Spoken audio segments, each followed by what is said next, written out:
at first glance, you think this game is going to be a total mismatch here. However, when you dissect it a little deeper here, it might actually be a much closer game than anticipated here. It's time to continue on with On the Road to the Grey Cup, the 107th Grey Cup here in Calgary here. As last weekend, it was the semifinals. The Eastern semifinal and the Western semifinal are in the books here. But today, in this video, we'll look at the Eastern final here. As it seemed like we've known for months here, the Hamilton Tiger Cats were going to host the Eastern final here, and the game will be on Sunday, November 17th, with a 11 a.m. Mountain kickoff here, 1 p.m. Eastern, depending where you are in this country here. However, what was to be answered from the Eastern semifinal last week was, will it be the Montreal Alouettes or the crossover Edmonton Eskimos? And the Edmonton Eskimos defeated the Montreal Alouettes here, so the Edmonton Eskimos move on to the Grey Cup playoffs here to take on the Hamilton Tiger Cats in the Eastern final here. And what I almost meant to say here is Edmonton is looking to be the first crossover team to get to the Grey Cup, because it's never happened, but they have donned the moniker, why not us? So I'll bring up my notes here and let's dive in on the Eastern final preview here, as we'll look at the Eastern side of the bracket first, as that will be the next game in the playoffs here, and then I'll look at the Western final in a separate video here. So first, as I mentioned, the Edmonton Eskimos did defeat the Montreal Alouettes for a little minor upset here. It was 37-29 here, so it definitely was a pleasant surprise to see the Edmonton Eskimos, as they were up and down, especially trending downward. Going down the stretch here, and the Montreal Alouettes, they were steady all season, and they were in a comfortable second place in the East Division here. But let's break down a few quick numbers here as why the Edmonton Eskimos are moving on to take on the Hamilton Tiger Cats here, as Trevor Harris, the quarterback, well, he definitely looked like Ottawa Red Black playoff Trevor Harris here. He was 36 for 39. He threw for 421 yards, threw a touchdown interception there. That percentage is almost Tom Brady numbers. Leading receiver was Greg Ellingson, another former Red Black that Trevor Harris is familiar with. He had 8 catches for 125 yards. And Ricky Collins Jr., he had 6 catches for 117 yards here. So 2 receivers for the Eskimos stood out. And Josh Johnson, one of the up-and-comer guys on defense, he had 3 interceptions here. So definitely was a huge advantage there why the Edmonton Eskimos were able to win. If we look at the Montreal side of the ball here in the numbers here, Vernon Adams Jr., he was only 14 for 27 there, so just barely 50% save for passing. Keep thinking save, but passing percentage. He only threw for 226 yards, and he threw 3 interceptions to Josh Johnson there. So I'm sure Vraz right now is getting Josh Johnson in his nightmares here. William Stanback, he wasn't really as effective on the ground. I mean, he had 9 carries for 30 yards, but he had 2 short touchdowns. So Stanback was on the score sheet. And the game was a little closer because Mario Alford had the 3rd longest kickoff return for a touchdown with 99 yards there. So if it wasn't for that, the Edmonton Eskimos would have won this one more convincingly here. And I'll just add this in that Edmonton had control of this whole game here, and they were up 25-19 at halftime here. So that's just a quick breakdown of the Eastern semifinal. So now let's get on to the matchup ahead here, as we have the Hamilton Tiger Cats hosting the Edmonton Eskimos, and the winner of that will be coming here to Calgary on Sunday, November the 24th for the Grey Cup here. So the records here, well, this is where, in my opening, I said this could look like a mismatch here, but when I break down each position here, we should have a closer game here, because the season series is also skewed for another reason here. So the Hamilton Tiger Cats, they were 15-3, league best, franchise best, and head coach Orlando Steinhauer actually tied Dave Dickinson's head coaching record for most wins in a season as a rookie head coach. So they were 15-3, first in the East. Hamilton was a perfect 9-0 at home, and they were a very good 8-2 versus the West here. Well, the Edmonton Eskimos, they were 8-10, fourth in the West Division, but it was greater than 4-14 for the Toronto Argonauts, so they took that spot in the bracket in the eastern side, as they were fourth in the West. However, they were 3-6 on the road, but they were respectable 5-3 versus the East here. So those are the records here. Now season series here. I'm going to skew this at right now. It happened later in the season after Labor Day, the Labor Day rematch, may I add, that Trevor Harris was not available in both these games here. So the first time that these two teams met in the regular season, it was in Edmonton for week 15, and the Hamilton Tiger Cats won this one on a late field goal, and they won this one 30-27 here. And then 2 weeks later, it was in Hamilton. The Hamilton Tiger Cats destroyed the Edmonton Eskimos 42-12 there. So Hamilton takes the season series 2-0 here. However, I'll mention that Trevor Harris was injured in both those games. And if you recall last year, when we get to the playoff history here, these two teams are actually not playoff history for Edmonton, but if you remember last year, Trevor Harris, when he was an Ottawa Red Black, he destroyed the Hamilton Tiger Cats in the playoffs there in the Eastern Final there, where he threw for 6 touchdowns there. And Hamilton has a strong defense, as you'll see when I get to the breakdown here.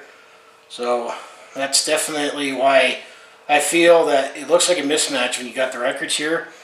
But Trevor Harris is definitely going to be a big part in maybe making this a little closer than it appears to be, because Logan Gilger was the quarterback for the Edmonton Eskimos down the stretch there too. So playoff history here.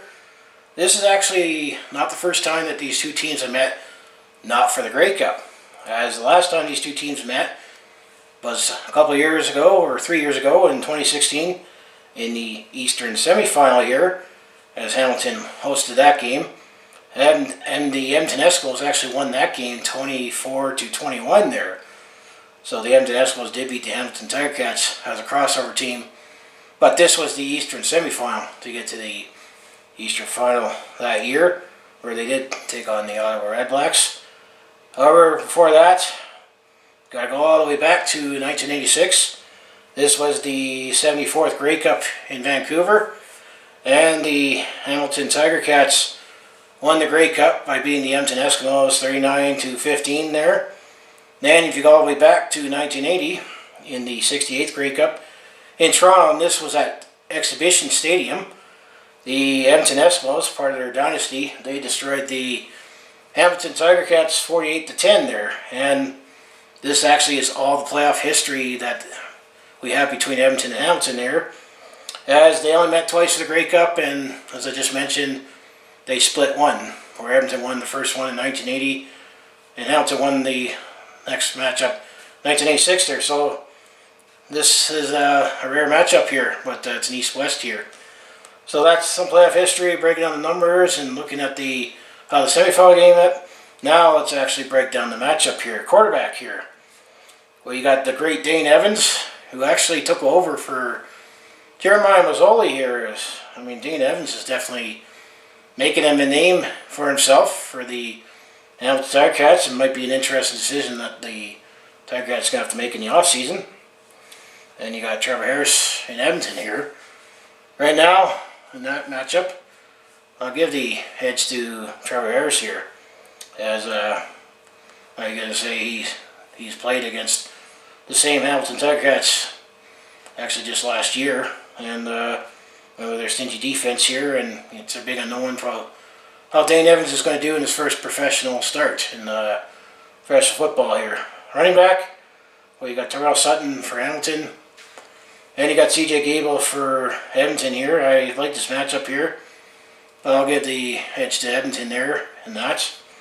Receivers here. Well, Hamilton definitely is led by Brandon Banks, who, may I add, was not available in the playoffs last year. So he's definitely going to be extra hungry for playing time this year, and I believe he actually was second in the league in receiving. And Braylon Anderson, who actually broke out down the stretch for Hamilton last year. That's who headlines the receiving corps for the Hamilton Tiger Cats here. Edmonton, well, I already mentioned Greg Ellington, Ricky Collins Jr. They both had big games last week there, but let's also throw in they have Tavares Daniels here. However, I think Hamilton's got the edge in this one here. So now the offensive line here. Well, Hamilton is led by longtime veteran Chris Van Exel. They also got Mike Filer and Ricky Matthews here. Edmonton, well, they're still led by Matt O'Donnell, the tallest offensive lineman in the league, and Kyle Sexied. So I think this is a very close matchup, so I think this will be a push here. I don't give anyone the edge here on the offensive line here. However, Edmonton's will have their hands full with Hamilton's defense, but Edmonton in the regular season had produced the most sacks, so it's going to be an interesting matchup. Breaks down here. So now we'll look on the defensive side of the ball here. I feel this might sway the matchup a little way here. So first, the defensive line here.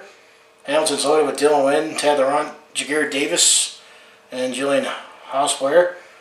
Edmonton, well, they got Mike Moore and Almonte Sewell here. However, I'm going to give the edge to Hamilton here. Linebackers here, well, if you love him or hate him, they're led by Simone Lawrence for the Hamilton Tiger Cats here. Also, they got Justin Tuggle as well. So, two tackling machines there, and Simone Lawrence, he definitely likes to talk some trash and stir the pot there. Edmonton, well, they loaded up in the offseason when they got Javon Santos-Nos and Larry D on their end. You also can throw in that for depth here. Hamilton has Nick Shorhill, and even Edmonton has Vontae Diggs to round their units here. However, I'm going to give the edge to Hamilton here. And defensive backs here, this is the guys who are in the secondary there, who cover the receivers here. Well, Hamilton is a very, very deep unit here. So they got Tunde Adeleke, Delvin Breaux, Gary Brooks, Mike Daly, Richard Leonard, and Rico Murray. Best at as a group, they're the best at bringing down the passer rating in the league here. Edmonton, they do have a hot Josh Johnson after last week here. We'll see if he continues that as well. They also, let me just bring my notes back up here, hoping that Forrest Hightower and Money Hunter are available. Say he did not play last week. Hamilton's definitely got the edge here. So the defensive side of the ball here is definitely going to be heavily advantage to Hamilton here. One chess match will be interesting to watch here is you got head coach Jason Moss, former quarterback. He definitely is more offensive minded here. While Andrew Stanheimer for the Hamilton Tiger Cats was a defensive player there and definitely was worked his way up through the defensive coaching ranks. So be interested to see how that chess matchup goes here. So go on to special teams here. Well, I think this will be a huge mismatch here for the return game, as Hamilton has Frankie Williams playing the pinch in a close game. Brandon Banks. Both of these guys can definitely do some damage on the returns and give favorable field position and take it to the house. Edmonton, well, they brought back Jamil Smith, who can have potential to have big plays here, but he was brought in because Christian Jones is done with an injury here. Edge to Hamilton, no question, if you're a CFL fan. Kicking game here, well, Hamilton has Liam Hararahu, while Edmonton has Sean Wait for the kicker and Hugh O'Neill for a punter here. I'll give the edge to Edmonton in this one here. So I'm going to say it's definitely going to be an offense versus defense kind of matchup here, where some parts on the offense favor Edmonton here, but I definitely thinking this is where Hamilton excels is in the defense here and could get special teams advantage here. So the weather forecast here as all the games in the Grey Cup playoffs on the road to the 100% Grey Cup are all played outside here. It's actually going to look like a nice day for Hamilton here as they announced the game is sold out at Tim Hortons Field here. They're forecasting a high of 3 and sunny as of this recording, and a low of 0 and cloudy periods here, so precipitation and cold won't be a factor, as you saw in the games last week. It looked a little dreary in Montreal, and it wasn't snowing, but it was cold in Calgary, where they had to clean up the field there. So now this is the part of the video where I'll make my case for each team will win if Hamilton will win if the great Dane Evans continues his passing attack here. I mean, he seems like he has no problem putting up 400-yard games, but then there's other games he looks ordinary. So if Dane Evans puts up a lot of yards in the air, I think Hamilton is going to be coming to Calgary. If their defense continues to dominate for Hamilton, well, I think that definitely was also a big factor why these guys won the Grey Cup last year, as our defense definitely stood up, and that's where it's going to be a huge advantage for Hamilton there. Speaking of advantage, home field advantage. They were 9-0 at home this season. Let's see if they continue on their home field advantage and see if they can go. They were 9-0 in the regular season. Let's see if they can make it a perfect 10-0 here. And if Terrell Sutton, the running back for the Hamilton Tiger Cats, matches Hamilton's running game here. So that's my points that I think Hamilton will win this game if. Edmonton will win this game and be the first team to go to the Grey Cup. If, I'm going to say once again, if Trevor Harris continues his red-black form here, if he has that high percentage like he did last week, Greg Ellenson connects on big plays, and if Trevor Harris played like he did against Hamilton last year when he was a red-black, they could have a chance here.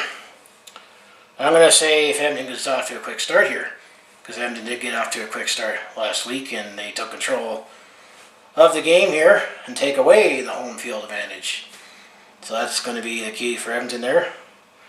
I'm going to say another strong performance in the secondary. Well, could we see another Josh Johnson-like performance to frustrate the great Dane Evans here? And then the last one, win the return game battle. That's definitely going to be a huge challenge for Edmonton's return game with Frankie Williams and Brandon Banks here. So the last part is who I think is going to win and give my confidence level, and who do I think is going to be in the 107th Grey Cup here in Calgary as Eastern Division champions. As much as I break it down and I come in here with an open mind here and look at all avenues here, I think the Hamilton Tiger Cats are the team to beat, and they will beat the Edmonton Eskimos, and I'll give them a very comfortable 70% confidence here as the Evans is there. They have a strong defense. Dane Evans has definitely taken the job and ran with it and passed with it, literally away from Jeremiah Masoli as he got hurt for the season there. And I mean, Brandon Addison on the receivers there, and Brandon Banks, he can return them too. And the fact that Hamilton has not lost at home, and they definitely look very stacked here. So it'll definitely be a monumental upset if the Edmonton Eskimos do indeed say why not us and be the first team to get to the Grey Cup as a crossover team here. But it's going to be a very tall task here. So anyway, if you enjoy everything I do on my YouTube channel, I mostly do Calgary sports here, where I cover the Stampeders, obviously, with my Calgary Stampeders this month. And Season 2 will be wrapping up with my playoff video and the 107th Grey Cup game, regardless how it plays out. I also cover the Flames, Hitmen for hockey, and the Roughnecks here. I also throw in personal vlogs and any senior videos and most of the sporting events here. So I cover a bunch of things on this channel. So if that sounds like you'd like to do, just make sure you hit like, subscribe. This is my preview of the Eastern Final in the 2019 CFL playoffs here. And you can go look at the Western preview video when I do the Western Final preview, as we'll see how I break down that matchup. And you can watch both videos and come to my conclusion who I think will be here on Sunday, November the 24th for the 107th Grey Cup here. So I'll see you in the next video, or I'll see you when I talk about the Western Final here. So thanks for watching.